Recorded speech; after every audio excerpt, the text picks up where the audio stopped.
Bienvenidos a Entre Semana, donde vemos temas relevantes a la luz de la palabra de Dios. ¿La Biblia es el instructivo de Dios así como un manual de vida? ¿O la Biblia se trata de algo más grande? ¿Hemos estado tratando de usar la Biblia como algo que nunca prometió ser? ¿O cómo podemos aplicarla a nuestras vidas, aquellas cosas que leemos en ella? De esto estaremos hablando hoy, Entre Semana. Bienvenidos una vez más a Entre Semana.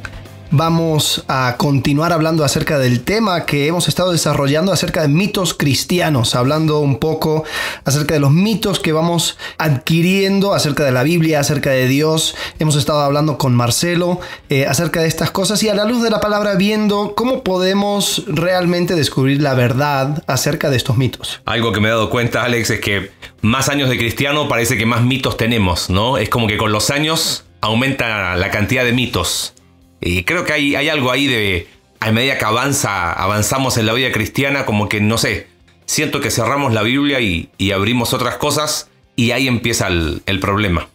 Sí, definitivamente. Creo que de diferentes fuentes, de diferentes maneras vamos tratando de ir apoyando lo que vamos aprendiendo, pero no somos tan aptos a hacerlo a través del filtro de la palabra de Dios, acerca de lo que hablamos la semana pasada. Tomando la palabra de Dios, ahí hay un mito relacionado con la palabra de Dios. Uh-huh. Muchas veces se ha escuchado y suena bien, pero siento que hay algo ahí, ¿no? Se nos ha dicho que la vida cristiana viene con manual y el manual es la Biblia. Por lo tanto, para vivir la vida cristiana tienes que usar el manual. Y se han hecho analogías, etcétera, etcétera. Si bien no está mal el concepto, pero como que engloba la idea de como si la Biblia fuese una especie de instructivo de parte de Dios para nosotros, ¿no? Sí, la Biblia tiene muchos principios que podemos ir siguiendo. Yo creo que el problema muchas veces viene con el hecho de que queremos que esos principios puedan entrar en una tarjetita que puedo poner en mi billetera, claro, que no ocupe mucho espacio, y de ahí saco esa idea. Porque, a ver, si tuviésemos que definir el mito como tal, sería la Biblia es el instructivo de Dios. Y aunque quizás suena escandaloso. O la Biblia es el manual para la vida. Ajá. Y uno diría, bueno, pero se supone que sí. Ahora, ¿dónde está el problema? Hay un autor que plantea lo siguiente. Dice que muchas personas ven a la Biblia como una especie de enciclopedia espiritual. Uh-huh. Entonces es como si la Biblia fuese el catálogo de parte de Dios para todos los problemas del hombre.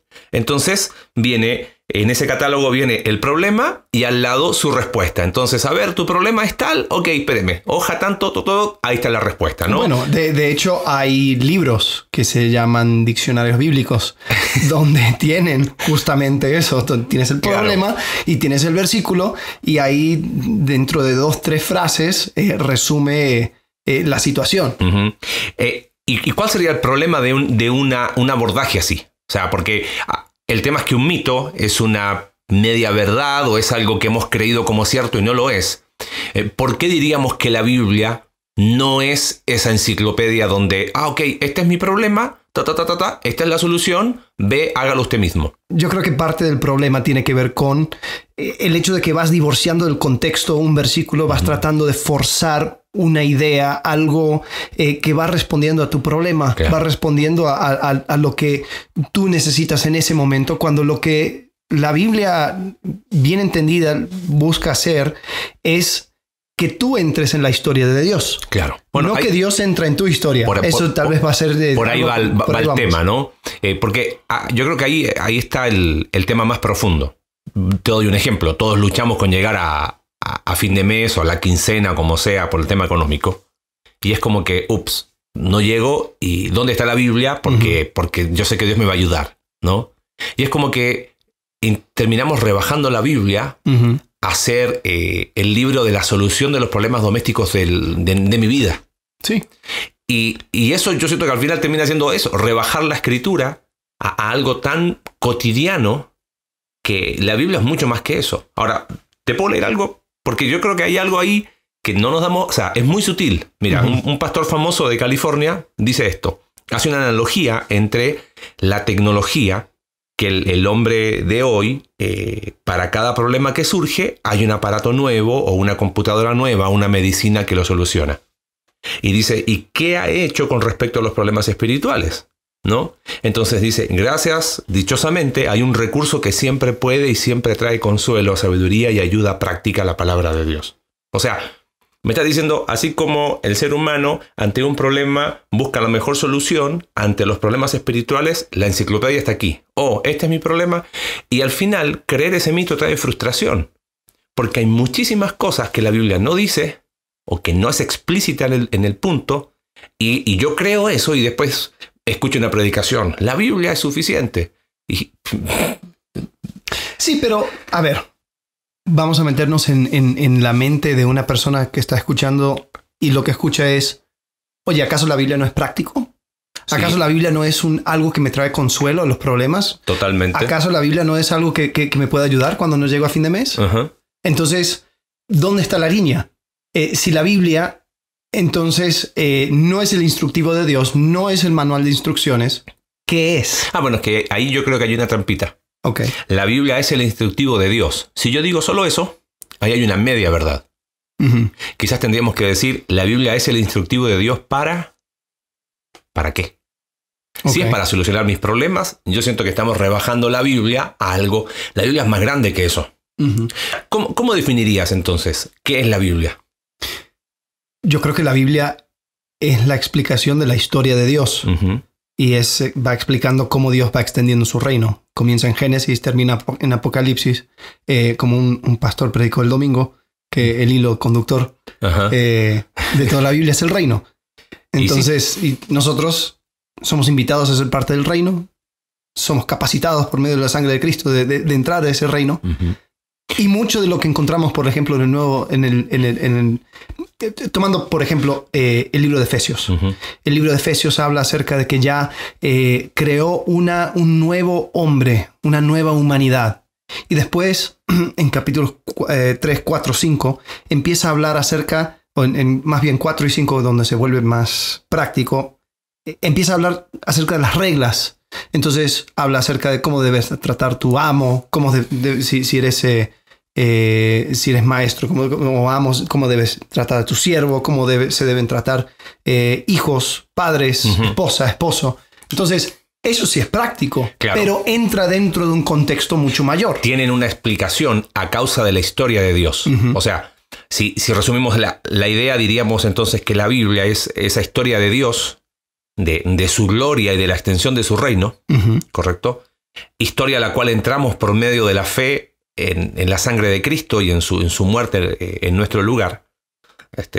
Pero como fue escrita en un contexto, proveyó también herramientas prácticas, pero que no son herramientas aisladas de esta historia más grande. Entonces, pensando Ajá. en ese concepto que decías en cuanto a instrucciones, Pablo en Efesios, Ujú. Pedro también, Sí. siendo perseguidos, ese grupo de creyentes a los cuales Pedro les escribe, les habla de estar sujetos, de honrar a las autoridades. ¿Pero por qué razón?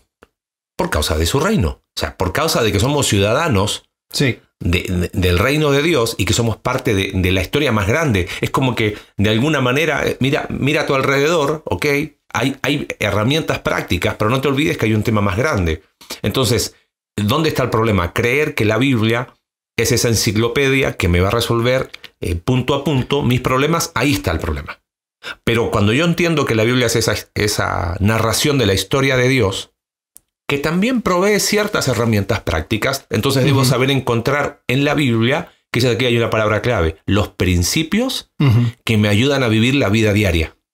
Y quieras o no, yo sé que hay una frase muy ya cansada, podríamos decir, pero la idea de una vida centrada en el Evangelio Ujú.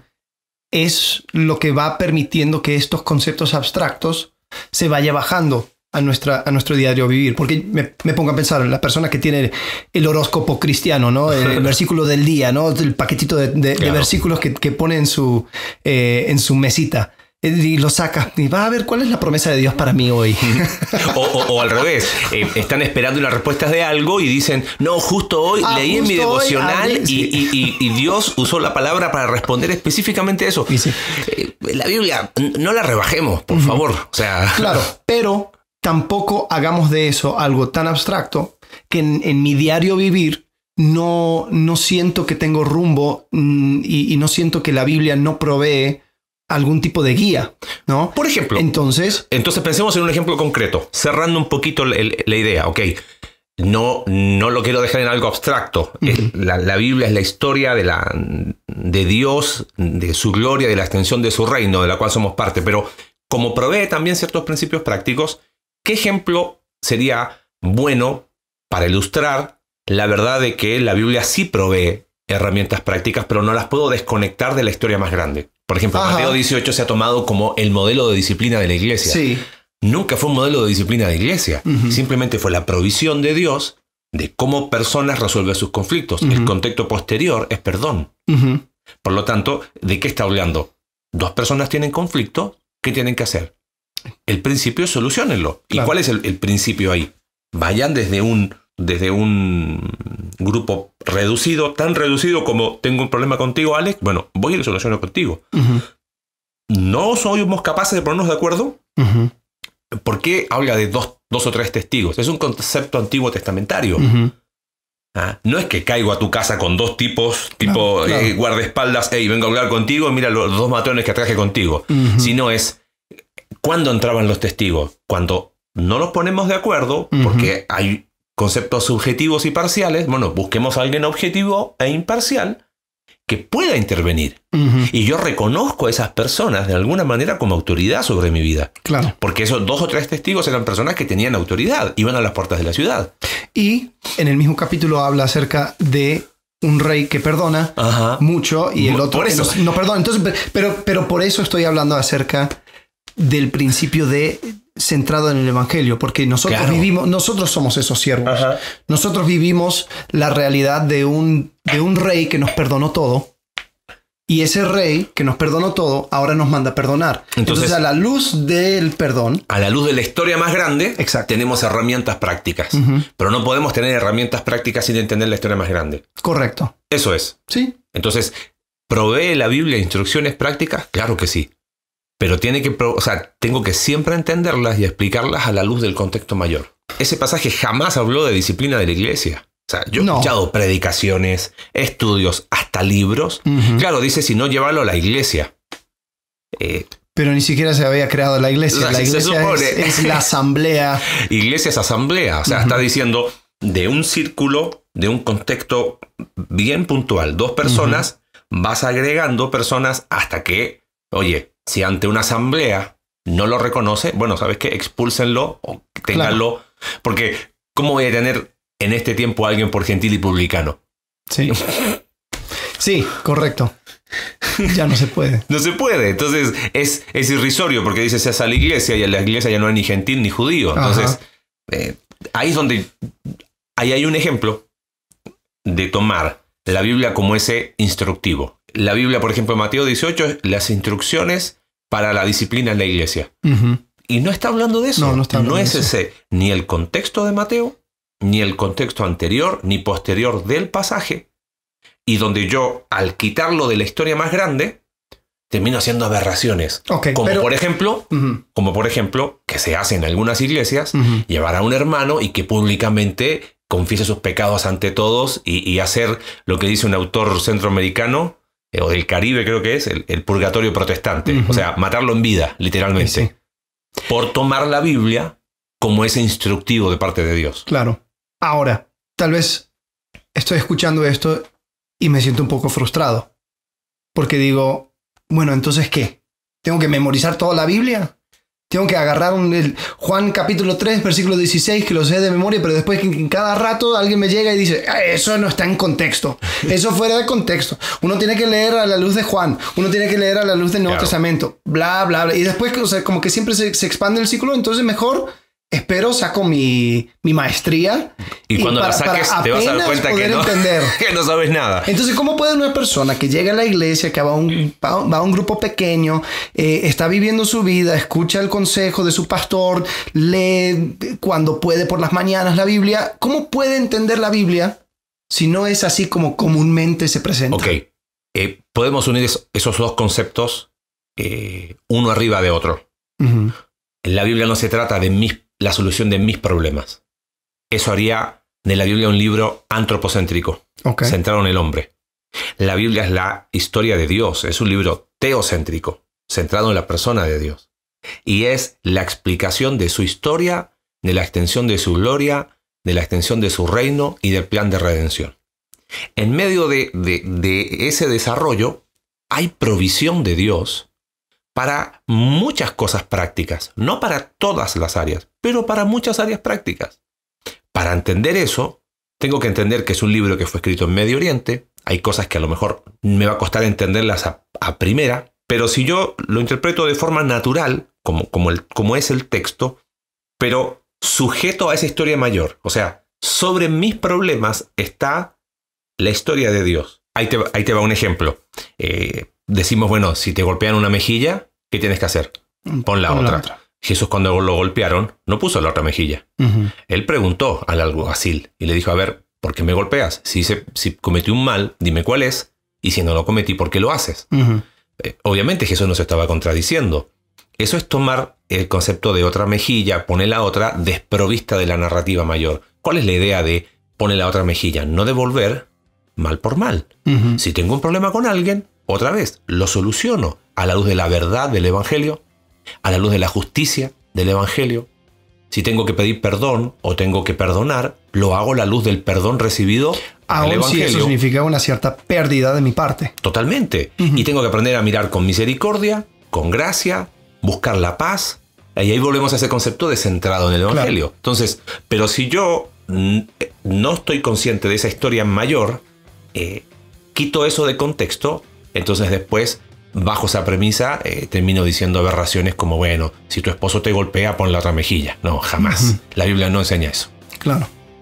Bien, yo creo que con eso es suficiente tiempo para cerrar este mito. Sí. Y después vamos a continuar explorando diferentes temas. Así que nos estaremos viendo la próxima semana para seguir nuestra conversación. Así es. Muchas gracias.